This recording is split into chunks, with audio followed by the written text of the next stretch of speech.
दोस्तों, स्वागत है आपका आपके चैनल एग्ज़ाम राही में। और आशा है कि आप लोग स्वस्थ होंगे और अपनी पढ़ाई में निरंतर बने हुए होंगे। एनसीईआरटी रीडिंग के क्रम में हमने क्लास 6, 7 और 8 की एनसीईआरटी को ख़त्म किया और आज हम पढ़ेंगे क्लास 9 की एनसीईआरटी को, जिसमें हम लोग आज का जो चैप्टर है जिसकी शुरुआत करेंगे वो देखेंगे फ्रांसीसी क्रांति के बारे में। मैं आपको ये बता दूं कि आपको विश्व इतिहास में जब भी फ्रांस की क्रांति या विश्व इतिहास के संदर्भ में जो भी पढ़ना होता है वो एनसीईआरटी से बाहर नहीं पढ़ना होता है, इसी के अंदर ही आपको रहना होता है और इसी से आपकी सिविल सेवा में जो भी क्वेश्चन पूछे जाते हैं उसके आंसर हो जाते हैं। साथ ही कहीं कहीं कुछ एग्ज़ाम में जहाँ पे कुछ क्रांतियों से संबंधित चीज़ें पूछी जाती हैं वो भी आपके एनसीईआरटी से ही कवर हो जाते हैं। आपको विश्व इतिहास के लिए अलग किताब पढ़ने की ज़रूरत नहीं पड़ती है। तो यहाँ पे हम फ्रांसीसी क्रांति का पहले एक ओवरव्यू देखेंगे कि आखिर में फ्रांसीसी क्रांति का कारण क्या था और उसकी परिणति अर्थात अंत क्या होता है। उसके बाद हम लोग थोड़ा थोड़ा करके फ्रांसीसी क्रांति में शुरुआत कैसे हुआ, क्रांति कैसे होती है और अंतिम कैसे होता है, इसको छोटे छोटे पार्टों में हम लोग देखेंगे। आपको मैं विश्वास दिला दूं कि एनसीईआरटी अगर आप पढ़ लिए हैं तो आपको विश्व इतिहास में और कुछ पढ़ने की ज़रूरत नहीं है। और आपने बहुत सारे जो सिलेक्टेड बच्चे हैं उनसे देखा होगा, उनसे सुना होगा कि आपको वो सजेस्ट करते हैं कि एनसीईआरटी को ही आप लोग पढ़िए। तो चलिए हम लोग अपने चैप्टर की शुरुआत करते हैं ज़्यादा समय नहीं लेते हुए और देखते हैं कि इसमें हमें क्या चीज़ें मिलती हैं। 14 जुलाई 1789 की सुबह पेरिस नगर में आतंक का माहौल था। यहाँ पे हम लोग जो पेरिस है उसके उसके अंदर जो घटनाएं हैं हो रही हैं उसके बारे में देख रहे हैं। वहाँ पे जो माहौल है वो पूरी तरह से आतंक का है, चीज़ें बिखरी पड़ी हैं, लोग इधर उधर भाग रहे हैं और एक तरह से वहाँ पे पूरी तरह से ऐसा लगता है कि जैसे कोई आतंकी हमला हुआ हो। सम्राट ने सेना को शहर में घुसने का आदेश दे दिया था। अफवाह थी कि वह सेना को नागरिकों पर गोलियां चलाने का आदेश देने वाला है। लगभग 7,000 मर्द तथा औरतें टाउन हॉल के सामने एकत्र हुए और उन्होंने एक जनसेना का गठन करने का निर्णय लिया। हथियारों की खोज में वे बहुत से सरकारी भवनों में जबरन प्रवेश कर गए, अर्थात लोगों के साथ जो भी घटनाएं हो रही हैं, जो भी दिक्कतें उनको हो रही थी, उसके एक परिणाम स्वरूप जो असंतोष उभरा था, उस असंतोष को दबाने के लिए राजा शहर में सेना को घुसने का आदेश दे चुका है। सेना शहर में घुस रही है। इससे लोगों को भी एक तरह से अंदाज़ा लग गया है कि शायद उनका जो भी अब ये आंदोलन है वो दबा दिया जाएगा, क्योंकि उनके पास हथियार नहीं है, सेना के पास आधुनिक हथियार हैं। इसके एवज में इन लोगों ने सेना घुसे उसके पहले ही जहां से भी इनको हथियार मिल सकते थे उन सारे सरकारी भवनों में इन्होंने जबरन प्रवेश किया और वहां से हथियारों को लूट लिया। अंततः सैकड़ों लोगों का एक समूह पेरिस नगर के पूर्वी भाग की ओर चल पड़ा और बास्तील किले की जेल को तोड़ डाला, जहां भारी मात्रा में गोला बारूद मिलने की संभावना थी। जो बास्तील आप देख रहे हैं, बास्तील का पतन, कई बार आपने जरूर इसको सुना होगा किसी न किसी संदर्भ में, बास्तील का पतन। तो यहाँ पे जो पेरिस नगर में एक तरह से आंदोलन चल रहा है, वहाँ पे आतंक का जो माहौल है, उसमें जो बास्तील है उसकी जो किला है अर्थात बास्तील एक जेल है, उस पर हमला कर दिया जा रहा है। जो है कि जनता है उस पर हमला करती है और वहाँ को उसको तोड़ करके वहाँ से जो भी गोला बारूद है उनको अपने कब्जे में ले लेती है। हथियारों पर कब्जे की इस सशस्त्र लड़ाई में बास्तील का कमांडर मारा गया और कैदी छुड़ा लिए गए। यद्यपि उनकी संख्या केवल 7 थी, सम्राट की निरंकुश शक्तियों का प्रतीक होने के कारण बास्तील किला लोगों की घृणा का केंद्र था। जो नवाब है, जो वहाँ का सम्राट है, उसकी जो एक तरह से निरंकुश शक्तियाँ हैं, अर्थात जहाँ से वो लोगों की एक तरह से जिंदगी को पूरी तरह से परिवर्तित करने की कोशिश कर रहा था। यानी कि आप कह लें कि वो सिर्फ मनमानी फैसले कर रहा था, जनता के सुख दुख से उससे कोई मतलब नहीं था। वो बास्तील किला ही था और इसलिए लोगों का उसके प्रति बहुत ही ज़्यादा घृणा था। इसलिए किले को ढहा दिया गया और उसके अवशेष बाजार में उन लोगों को बेच दिए गए जो इस ध्वंस को बतौर स्मृति सजवाना चाहते थे।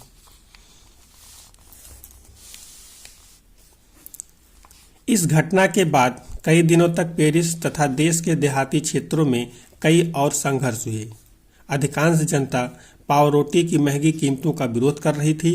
बाद में इस दौर का सिंहावलोकन करते हुए इतिहासकारों ने इसे एक लंबे घटनाक्रम की ऐसी शुरुआती कड़ियों के रूप में देखा जिसकी परिणति फ्रांस के सम्राट को फांसी दिए जाने में हुई। हालांकि उस समय अधिकांश लोगों को ऐसे नतीजे की उम्मीद नहीं थी। ऐसा क्यों और कैसे हुआ? यहाँ पे हम लोग देख रहे हैं कि जो फ्रांस की क्रांति की शुरुआत हो रही है वो एक छोटे से खाने के सामान के विरोध को लेकर के हो रही है और इसकी जो एक परिणति है, इसका जो परिणाम अंततः निकल रहा है वो परिणाम वहाँ के सम्राट को फांसी दिए जाने से निकल रही है। अर्थात वहाँ के सम्राट को अपना जान इस क्रांति में गंवानी पड़ रही है और लोग कहीं न कहीं उससे इतने ज़्यादा क्षुब्ध थे कि उन्हें भी अपने शासक को एक तरह से नष्ट कर देने में ही अपनी भलाई नजर आ रही थी। तो यहाँ पे हमने एक छोटा सा ओवरव्यू फ्रांसीसी क्रांति के बारे में देखा कि पेरिस में जो उसका माहौल, आतंक का माहौल है वो किस तरीके से है, लोग किस तरह से हथियार लूट रहे हैं, कैसे सेना शहर में घुसने का आदेश पा चुकी है, राजा उनको गोलियां चलाने का आदेश आम जनता पे दे चुका है। इसके एवज में जो फ्रांस के लोग हैं ये जहाँ भी उनको हथियार मिल सकते हैं वहाँ पे उन हथियारों को लूटपाट करते हैं, कैदियों को छुड़ा लेते हैं और अंततः जो बास्तील का किला है उसको भी ढहा दिया जाता है। साथ ही अंत में सम्राट को एक तरह से फांसी दे दी जाती है। ये तो हमने एक छोटा सा ओवरव्यू देखा। अब हम लोग देखेंगे कि जब फ्रांस में क्रांति हो रही है तो उस वक्त का समाज कैसे है और किस तरह से वो समाज धीरे धीरे क्रांति की तरफ बढ़ रहा है। अब हम लोग इसको स्टेप टू स्टेप देखेंगे और फ्रांसीसी क्रांति को पूरी तरह से हम लोग यहीं पे पढ़ लेंगे और जान लेंगे। इसके बाद हमें अपने एग्जाम में फ्रांसीसी क्रांति को पढ़ने की और ज़रूरत नहीं पड़ेगी। अब यहाँ पे हम लोग इस चैप्टर की शुरुआत करते हैं और देखते हैं कि जब फ्रांस में क्रांति होती है 1789 में जब फ्रांस में क्रांति हो रही है उसके पहले अर्थात 1700 के आसपास से और उसके बाद क्रांति तक समाज कैसा था और समाज में कैसे असंतोष फैला। अगर यहाँ पे आप इस छोटी छोटी कड़ियों को जोड़ते चलेंगे तो आपको फ्रांसीसी क्रांति समझने में बिल्कुल भी दिक्कत नहीं होगी। सन 1774 में बोर्बो राजवंश की लुई 16 फ्रांस की राजगद्दी पर आसीन हुआ। अब यहाँ पे आप याद रखिए फ्रांस का जो बोर्बो राजवंश का लुई 16वां है वो फ्रांस की गद्दी पर 1774 में आसीन हो रहा है। उस समय उसकी उम्र केवल 20 साल थी और उसका विवाह ऑस्ट्रिया की राजकुमारी मेरी एंतोइनेट से हुआ था। राज्यारोहण के समय उसने राजकोष खाली पाया। अर्थात जब इसका राज्यारोहण हो रहा है या कह लीजिए लुई 16वां जब राजगद्दी पर बैठ रहा है तो वहाँ पर जो शासक का जो राजकोष है वो पूरी तरह से खत्म हो चुका है। वहाँ पे उसके पास राजकोष ही नहीं है जिसके कारण उसको तमाम सारे कदम उठाने पड़ेंगे। लंबे समय तक चले युद्धों के कारण फ्रांस के वित्तीय संसाधन नष्ट हो चुके थे। वर्साय के विशाल महल और राज दरबार की शानो शौकत बनाए रखने की फिजूल खर्ची का बोझ अलग से उठाना था। अब यहाँ पे हम लोग देख रहे हैं कि जो खजाना है वो तो खाली हो चुका है, खजाने में कुछ नहीं है, लेकिन चूंकि अब राजा है, उसका राज्य है, उसकी अपनी शानो शौकत है तो उसको भी उसे बनाए रखना था। लेकिन चूंकि उसके पास धन नहीं है तो उसके एवज में वो कुछ न कुछ कदम आगे उठाएगा। लुई 16वां के शासनकाल में फ्रांस ने अमेरिका के 13 उपनिवेशों को साझा शत्रु ब्रिटेन से आज़ाद कराने में सहायता दी थी। अब आप यहाँ पे देख रहे हैं कि अभी आपने पीछे देखा राजकोष खाली था, तो क्यों खाली था? उसका खाली होने का कारण था कि जो फ्रांस है वो एक लंबे समय से युद्ध में एक तरह से भागीदार हुआ करता था। उसने अमेरिका के 13 उपनिवेश जिसको उपनिवेश बनाया गया था वहाँ पे इसने सहायता की थी कि ब्रिटेन से उनको आज़ादी मिल सके। इस युद्ध के चलते फ्रांस पर 10 अरब लिब्रे से भी अधिक का कर्ज और जुड़ गया, जबकि उस पर पहले से 2 अरब लिब्रे का बोझ चढ़ा हुआ था। इस युद्ध के परिणाम स्वरूप जो फ्रांस है उस पर बहुत सारा कर्ज चढ़ गया है। जो लिब्रे है वो वहाँ की एक जो रुपया मतलब करेंसी है उसको लिब्रे बोला जा रहा है। सरकार से कर्जदाता अब 10% ब्याज की मांग करने लगे थे। जिन्होंने सरकार को कर्ज दिया था वो 10% ब्याज की मांग कर रहे हैं। फलस्वरूप फ्रांसीसी सरकार अपने बजट का बहुत बड़ा हिस्सा दिनों दिन बढ़ते जा रहे कर्ज को चुकाने पर मजबूर थी। अपने नियमित खर्चों जैसे सेना के रखरखाव, राज दरबार, सरकारी कार्यालयों या विश्वविद्यालयों को चलाने के लिए फ्रांसीसी सरकार करों में वृद्धि के लिए बाध्य हो गई, पर यह कदम नाकाफी था। 18वीं सदी में फ्रांसीसी समाज 3 एस्टेट में बटा था और केवल तीसरे एस्टेट के लोग अर्थात जनसाधारण ही कर अदा करते थे।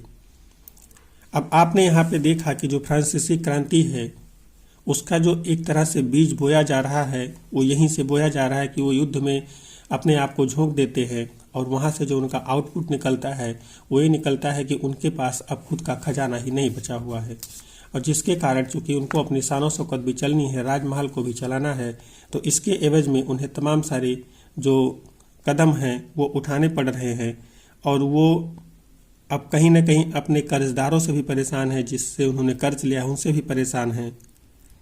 तो करों में जो वृद्धि की जा रही है अभी छोटे स्तर पे सरकारी एक तरह से तमाम चीज़ों में, तो कहीं ना कहीं इससे जनता में असंतोष जरूर फैलेगा। वर्गों में विभाजित फ्रांसीसी समाज मध्यकालीन सामंतीय व्यवस्था का अंग था, अर्थात जिस तरह से भारत में वर्ग विभाजन था ऐसे वहाँ भी वर्ग विभाजन था। प्राचीन राजतंत्र पद का प्रयोग सामान्यतः सन 1789 के पहले के फ्रांसीसी समाज एवं संस्थाओं के लिए होता था। फ्रांसीसी समाज की वर्ग व्यवस्था को दर्शाता है। यहाँ पे एक चित्र 2 दिया गया है जो फ्रांसीसी समाज की वर्ग व्यवस्था को दिखाता है। इसको मैं आपको दिखा देता हूँ। अब यहाँ पे आप लोग देख रहे हैं जो यहाँ का स्टेट है, फ्रांस का जो समाज है वो किस तरीके से है। तो यहाँ पे प्रथम स्टेट है अर्थात प्रथम वर्ग है, इसको कह लीजिए, तो इसमें है सिर्फ और सिर्फ पादरी वर्ग आया करते थे। आगे हम लोग देखते हैं द्वितीय स्टेट, तो यहाँ पे इसमें सिर्फ कुलीन वर्ग आते थे अर्थात जो संपन्न वर्ग थे ये लोग आते थे। और तीसरे स्टेट इसमें जो था इसमें बाकी सारे लोग आते थे, जिसमें बड़े व्यवसायी, व्यापारी, अदालती कर्मचारी और वकील आदि आते थे।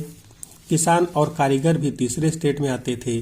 साथ ही जो छोटे किसान थे, भूमिहीन किसान थे, नौकर थे, वो भी तीसरे स्टेट में ही आते थे।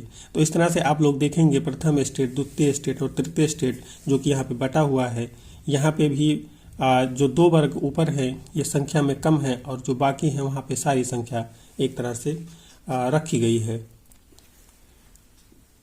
पूरी आबादी में लगभग 90% किसान थे। आपने अभी स्टेट में भी देखा कि लगभग जो तीसरा स्टेट है उसमें बहुत सारे लोग हैं और उसमें भी 90% लोग किसान हैं। लेकिन जमीन के मालिक किसानों की संख्या बहुत कम थी।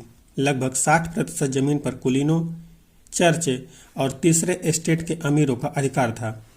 प्रथम 2 स्टेट्स कुलीन वर्ग एवं पादरी वर्ग के लोगों को कुछ विशेषाधिकार जन्मजात प्राप्त थे, अर्थात जो प्रथम और द्वितीय स्टेट है कुलीन वर्ग और पादरी वर्ग, इनको जन्म से ही तमाम सारे कुछ विशेषाधिकार प्राप्त हैं। जैसा कि आप लोग भारत के संदर्भ में देखेंगे कि यहाँ पे जो ब्राह्मण समाज था, ब्राह्मण वर्ग था, उसको भी एक तरह से बहुत सारे विशेषाधिकार प्राप्त थे।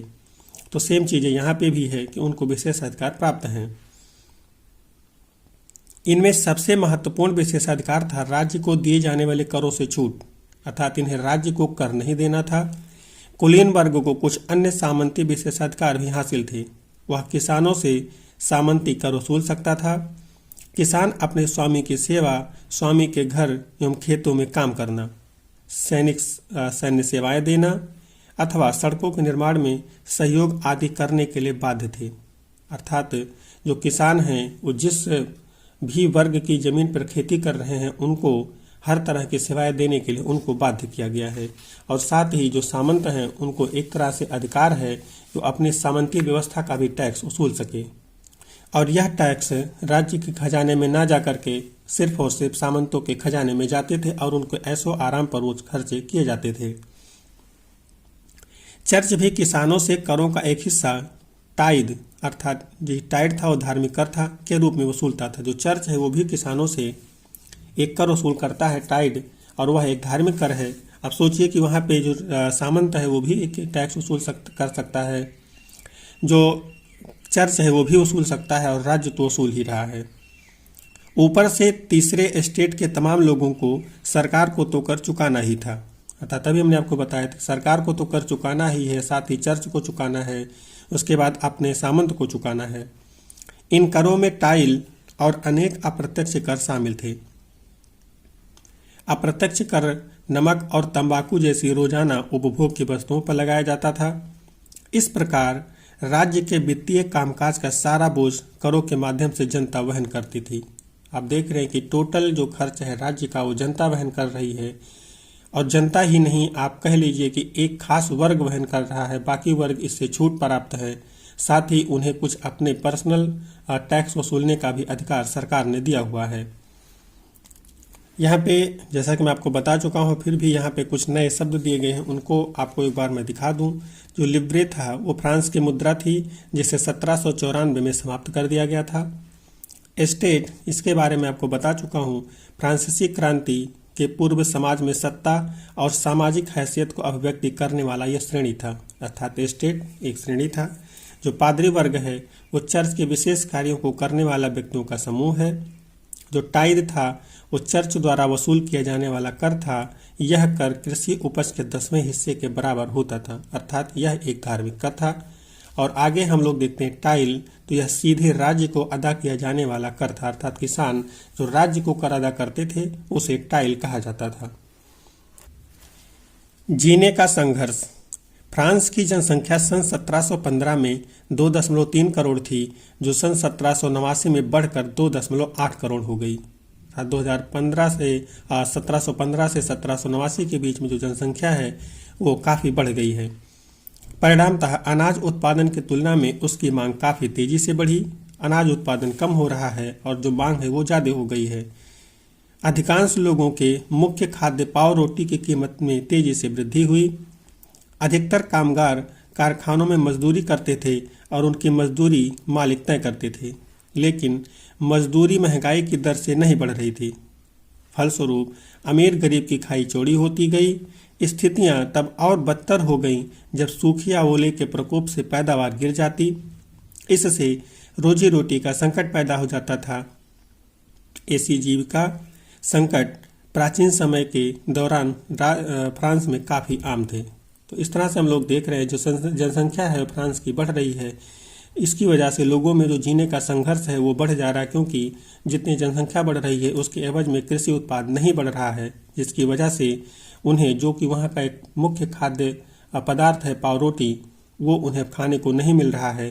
साथ ही जो मजदूर हैं वहाँ पे मजदूरी तो कर रहे हैं, लेकिन जिस तरह से महंगाई बढ़ रही है उसके हिसाब से उनकी जो सैलरी है वो नहीं बढ़ाई जा रही है। तो इसका जो एक इफेक्ट पड़ रहा है वो समाज में ये पड़ रहा है कि जो गरीब है वो गरीब ही होता जा रहा है और जो अमीर है वो अमीर होता जा रहा है। तो कहीं ना कहीं इससे लोगों में असंतोष का भाव जरूर पैदा होगा। साथ ही जब भी कभी सूखा पड़ जा रहा, ओले का प्रकोप हो जा रहा, ओले से फसल खराब हो जा रही है, तो इससे भी रोजी रोटी का संकट पैदा हो जा रहा है। और ये सारे संकट फ्रांस में इस वक्त जब फ्रांस की क्रांति लगभग होने को तैयार है, ये सारी चीज़ें वहाँ पे आम हो चुकी हैं।